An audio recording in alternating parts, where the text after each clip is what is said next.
નમસ્કાર વિદ્યાર્થી મિત્રો, આપ સૌનું હાર્દિક સ્વાગત છે અમારી યુટ્યુબ ચેનલ અતુલ ચાડ એજ્યુકેશનમાં। તો વિદ્યાર્થી મિત્રો, આજના વિડીયોની અંદરમાં આપણે વાત કરવાના છે ધોરણ છે આપણું 12, વિષય છે આપણો અર્થશાસ્ત્ર અને બોર્ડની પરીક્ષામાં પૂછાયેલા પ્રશ્નો જે અર્થશાસ્ત્રના પહેલા પાઠમાંથી છે। તો પહેલા પાઠમાંથી કયા અત્યાર સુધીમાં બોર્ડની પરીક્ષાની અંદર મોસ્ટ એમપી પૂછાય છે।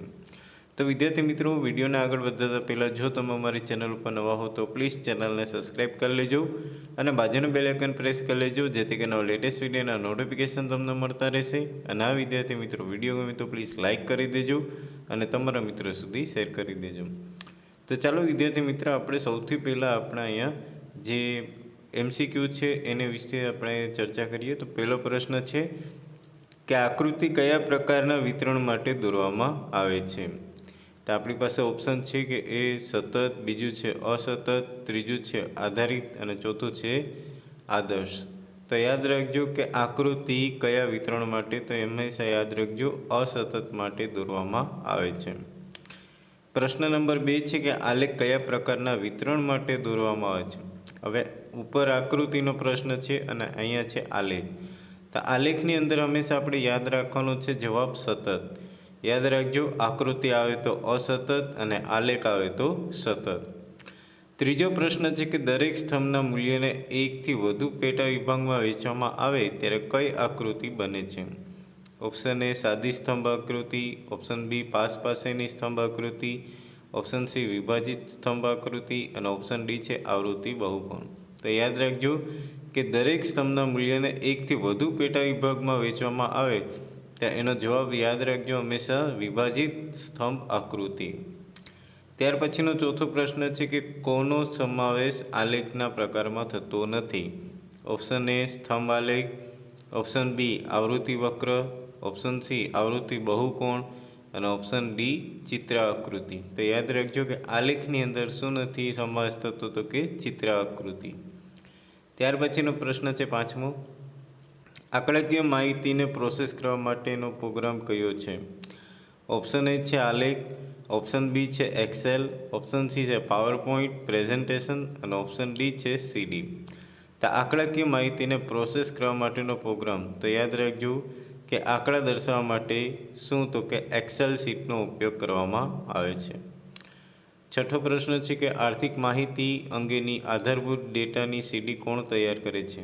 ઓપ્શન એ ખાનગી પ્રકાશકો, ઓપ્શન બી શાળાઓ, ઓપ્શન સી પ્રયોગશાળા, સંશોધન કેન્દ્ર અને સરકાર વગેરે અને ઓપ્શન ડી સામાન્ય વ્યક્તિઓ। તો યાદ રાખજો કે આર્થિક માહિતી અંગેની આધારભૂત જે CD છે કોણ તૈયાર કરે છે, તેમાં જવાબ આવશે આપણો ઓપ્શન સી પ્રયોગશાળા એટલે કે સંશોધન કેન્દ્રો અને સરકારો।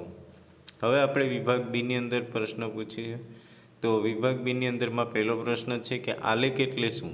તો આલેખ એટલે શું આ પરીક્ષામાં ઘણી વખત પૂછાઈ ગયો છે। તેનો જવાબ હંમેશા યાદ રાખજો કે સતત આવૃત્તિ ધરાવતી માહિતી અથવા અસ્પષ્ટ અવલોકિત આંકડાકીય માહિતી માટે આંકડાશાસ્ત્રની મદદથી સ્પષ્ટતા લાવીને દોરતા ચિત્રને આલેખ કહે છે। આઠમો પ્રશ્ન છે કે આલેખ દોરવા અને સમજવા શાનું જ્ઞાન હોવું જોઈએ। તો આલેખ દોરવા માટે અને સમજવા માટે આંકડાશાસ્ત્રનું જ્ઞાન હોવું જરૂરી છે। તો જ્યારે પણ તમે આલેખ દોરો છો ત્યારે તમારી પાસે શેનું નોલેજ હોવું જોઈએ, તો કે આંકડાશાસ્ત્રનું તમારી પાસે નોલેજ હોવું જોઈએ। નવમો પ્રશ્ન છે કે જ્યારે માહિતીને સતત આવૃત્તિમાં દર્શાવવી હોય ત્યારે શું દોરાય છે।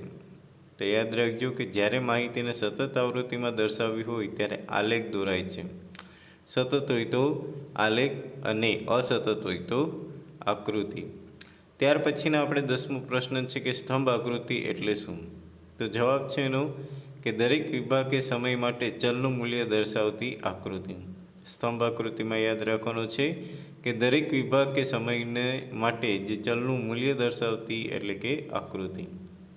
11મો પ્રશ્ન છે કે વૃત્તાંશ આકૃતિ એટલે શું। તેનો જવાબ યાદ રાખજો કે કુલ માહિતીના પેટા વિભાગોને વર્તુળના અંશમાં પ્રમાણમાં દર્શાવતી આકૃતિને વૃત્તાંશ આકૃતિ કહે છે।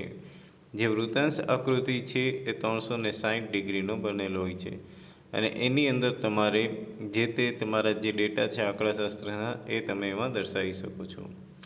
અને ત્યાર પછીનો પ્રશ્ન છે 12મો પ્રશ્ન કે વૃત્તાંશ શોધવાનું સૂત્ર લખો। તો વૃત્તાંશ શોધવા માટે તમારે વૃત્તાંશ બરાબર પેટા મૂલ્ય એના છેદમાં શું આવશે? કુલ મૂલ્ય. અને ત્યાર પછી અહીંયા આવશે 360.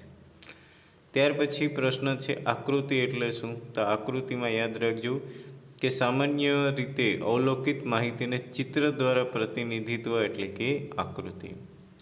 તો મિત્રો જે વિભાગ એ અને વિભાગ બીની અંદરમાં તમને MCQ અને એક વાક્યવાળા જે પ્રશ્નો પૂછાય છે તેના વિશે આપણે અહીંયા ચર્ચા કરી કે જે બોર્ડની પરીક્ષામાં વારંવાર પૂછાયેલા છે અને બોર્ડની પરીક્ષામાં આ ઘણા બધા પ્રશ્નો પૂછાયેલા છે.